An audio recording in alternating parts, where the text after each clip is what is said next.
The epistle reading is from the 4th chapter of Romans. What then shall we say that was gained by Abraham, our forefather, according to the flesh?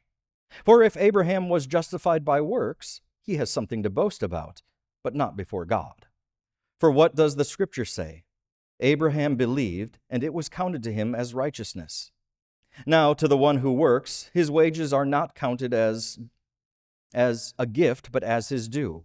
And to the one who does not work, but trusts in him who justifies the ungodly, his faith is counted as righteousness, just as David also speaks of the blessing of the one to whom God counts righteousness apart from works.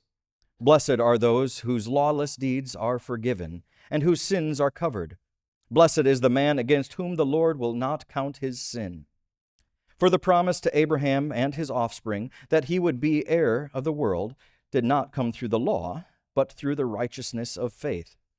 For if it is the adherents of the law who are to be the heirs, faith is null and the promise is void.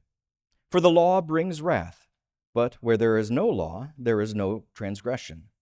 That is why it depends on faith, in order that the promise may rest on grace and be guaranteed to all his offspring, not only to the adherent of the law, but also to the one who shares the faith of Abraham, who is the father of us all, as it is written, I have made you the father of many nations, in the presence of the God in whom he believed, who gives life to the dead and calls into existence the things that do not exist. This is the word of the Lord. Thanks be to God.